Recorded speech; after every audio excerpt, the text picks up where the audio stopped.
Hello my dear students, welcome to my channel Triyasha study centre.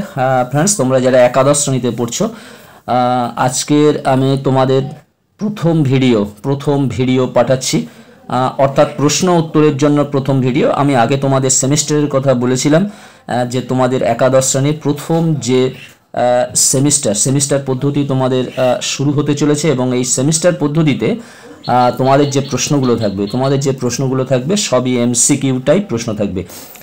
এর নিয়মকানুন তোমরা আশা করি সবাই জেনে নিয়েছো।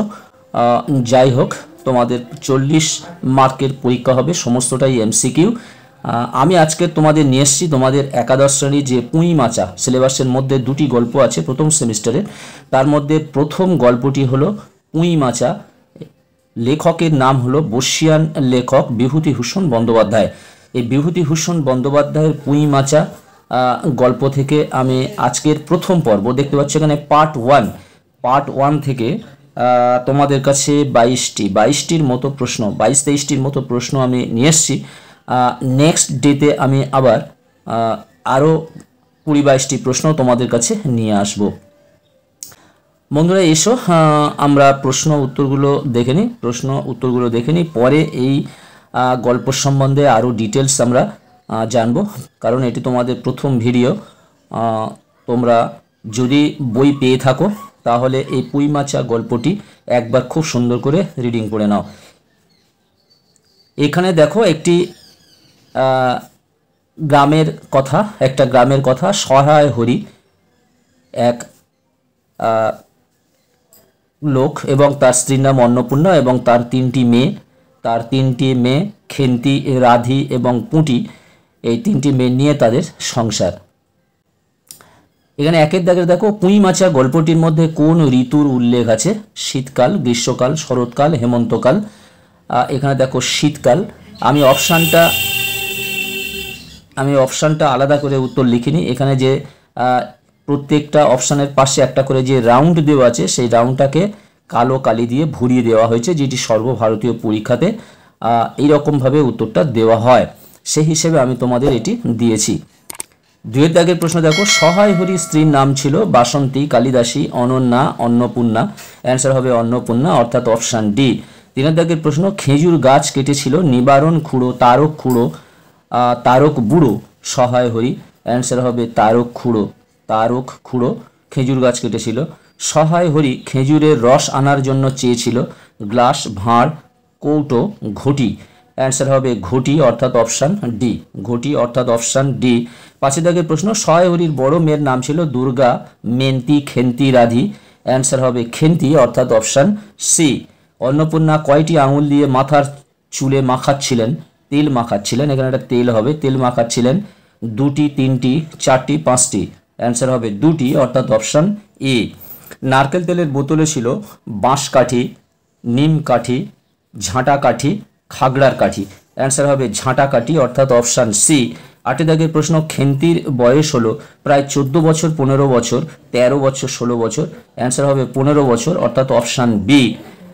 9 দাগের প্রশ্ন, গুজবের কথাটি অন্নপূর্ণা যে বাড়িতে গিয়ে জিজ্ঞাসা করতে বলেছিল, ভট্টাচার্যদের বাড়িতে, চৌধুরীদের বাড়িতে, দুর্গাদের বাড়িতে, বামুনদের বাড়িতে। অ্যান্সার হবে চৌধুরীদের বাড়িতে, অর্থাৎ অপশান বি।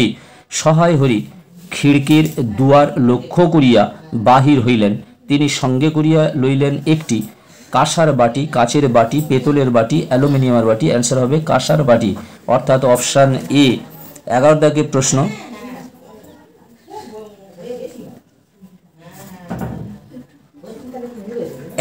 প্রশ্ন, এসব কি রে খেন্তি মা, কোথা থেকে আনলি? এখানে কি আনার কথা বলা হয়েছে? আলু, নোটে শাক, পালন শাক, পুঁই শাক। অ্যান্সার হবে পুঁই শাক। তোমরা বুঝতেই পারছো যেহেতু গল্পটির নাম পুঁই মাচা। 12 দাগের প্রশ্ন, পুঁই ডাঁটাগুলির রং ছিল লাল, হলুদ, হালকা লাল, হালকা হলুদ। অ্যান্সার হবে হলুদ, অর্থাৎ অপশান বি। 13 দাগের প্রশ্ন, খেন্তির আনা পুঁই ডাঁটাগুলির চেহারা ছিল সরু, শুকনো, মোটা, সতেজ। অ্যান্সার হবে মোটা, অর্থাৎ অপশান সি। খেন্তির চোখ দুটি ছিল টানা টানা, ছোট ছোট, ডাগর ডাগর, ভাসা ভাসা। অ্যান্সার হবে ডাগর ডাগর, অর্থাৎ অপশান সি। খেন্তির হাতে থাকা চুড়িগুলির নাম হলো কাঁচের চুড়ি, রূপোর চুড়ি, সোনার চুড়ি, শান্তা। অ্যান্সার হবে শান্তা, অর্থাৎ অপশান ডি। খেন্তি যাদের বাড়ি থেকে পুঁইশাক এনেছিল তার নাম রায়বাবুর বাড়ি থেকে, ব্যানার্জি বাবুর বাড়ি থেকে, হালদার বাবুর বাড়ি থেকে, চাটুর্যে বাবুর বাড়ি থেকে, চাটুর্যের বাড়ি থেকে। অ্যান্সার হবে রায়বাবুর বাড়ি থেকে, অর্থাৎ রায়বাবু খেন্তির সম্পর্কে ছিল কাকা, অর্থাৎ রায় কাকার বাড়ি থেকে খেন্তি পুঁইশাক এনেছিল। খেন্তি যার কাছ থেকে চিংড়ি নিয়েছিল কালী বুড়ির, জেলে বুড়ির, গয়া বুড়ির, পান্তা বুড়ির কাছ থেকে। অ্যান্সার হবে গয়া বুড়ির, অর্থাৎ অপশান সি। গয়া বুড়িকে খেন্তি কি বলে ডাকতো? মাসি, ঠাকুমা, জ্যাঠাইমা, পিসিমা। অ্যান্সার হবে পিসিমা, অর্থাৎ অপশান ডি। 19 দাগের প্রশ্ন, খেন্তির বাবার কাছে গয়া পিসি কত পয়সা পেত? 2 পয়সা, 3 পয়সা, 4 পয়সা, 1 পয়সা। অ্যান্সার হবে 2 পয়সা, অর্থাৎ অপশান এ। অন্নপূর্ণা কাকে পুঁইশাকগুলো ফেলে দিয়ে আসতে বলেছিল? সহায়রীকে, খেন্তিকে, রাধিকে, পাশের বাড়ির এখানে হবে পাশের বাড়ির দুর্গাকে। তাহলে অ্যান্সার হবে রাধিকে। অ্যান্সার হবে রাধিকে। রাধি হলো সহায়রীর আর এক মেয়ে বা খেন্তির আর এক বোন। খেন্তির মা অন্নপূর্ণা পুঁইশাকগুলি কোথায় ফেলতে বলেছিল? সদর দরজার ধারে, বড় পুকুরের ধারে, খিড়কির পুকুরের ধারে, সানের পুকুরের ধারে। অ্যান্সার হবে খিড়কির পুকুরের ধারে, অপশান সি। পুঁই মাচা গল্পে চরিত্র আছে 2টি, 5টি, 4টি, 3টি। অ্যান্সার হবে 5টি। চরিত্র আছে 5টি। 23 দাগের প্রশ্ন, পুঁই মাচা গল্পটি যে গ্রন্থ থেকে নেওয়া হয়েছে? পথের পাঁচালী, মেঘের কাব্য, মেঘ মল্লার মৌরি ফুল। অ্যান্সার হবে মেঘ মল্লার, অর্থাৎ অপশান সি। এবং পুঁই মাচা গল্পটির প্রথম প্রকাশ ঘটে প্রবাসী, যুগান্তর, বিচিত্রা, সোমপ্রকাশ এখানে হবে পত্রিকায়। তাহলে অ্যান্সার হবে প্রবাসী পত্রিকায়, অর্থাৎ অপশান এ। বন্ধুরা, আজকের মতো এই ছোট্ট ভিডিওটি শেষ করলাম। আবার ভিডিও নিয়ে আসবো নেক্সট ডেতে। আজকের থেকে তোমাদের ক্লাস 11-এ তোমরা যারা আছো তোমরা অবশ্যই ভিডিওগুলি দেখতে শুরু করো, কারণ পূজা বলছি সামার ভ্যাকেশনটা তোমাদের প্রায় শেষ হয়ে গেল। এবার তোমাদের স্কুল খুলবে। তোমরা অবশ্যই যারা চ্যানেলটি সাবস্ক্রাইব করোনি অবশ্যই সাবস্ক্রাইব করে নাও এবং বন্ধুদেরকে লিঙ্ক বেশি বেশি করে শেয়ার করো। যদিও তোমাদের প্রথম সেমিস্টার সমস্তটাই এমসিকিউ হবে, মনে হয় খুব সোজা, কিন্তু এর মধ্যেও অনেক কঠিন লাইন থেকে এমসিকিউ থাকবে, যেগুলো তোমরা প্রত্যেকটি পাতা না পড়লে অ্যান্সার করতে পারবে না। আমি এই বাংলার পুঁই মাচা গল্প থেকে সেকেন্ড পার্টটা আবার কালকে নিয়ে আসবো। তোমরা সবাই ভালো থাকবে, সুস্থ থাকবে। আবার কথা হবে নেক্সট ভিডিওতে। তোমাদের সকলকে অসংখ্য ধন্যবাদ।